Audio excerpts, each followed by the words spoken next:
Hello, my name is Max, and we're talking about Sketchfab. Very, very cool tool. So this is for e-commerce and a few other applications.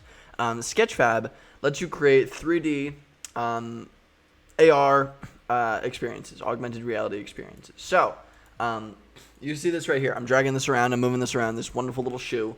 It's a 3D model of their shoe, right? They have a shoe, great, and they created a 3D model of it. And I can see exactly how it, looks from every single angle. I can then embed that 3D model or a 3D model that I buy or create or find on their website, on their giant marketplace. I can then embed it on my website.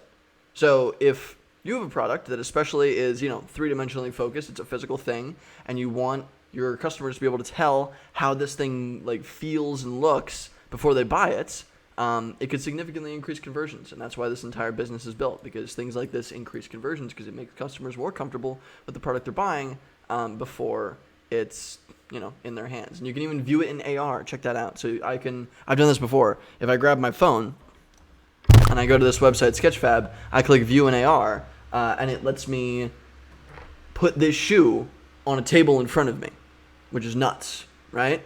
So you'll be able to tell exactly how this thing looks and feels in real life before you buy it at all. Again, makes customers a whole lot more comfortable with what they're buying. So a whole lot of potential here. I actually really, really want to start using this for testing startup ideas, like hardware startup ideas, which I haven't done too much of. Love the tool. Very excited about it. Let me know if you have any questions. See you in the next episode.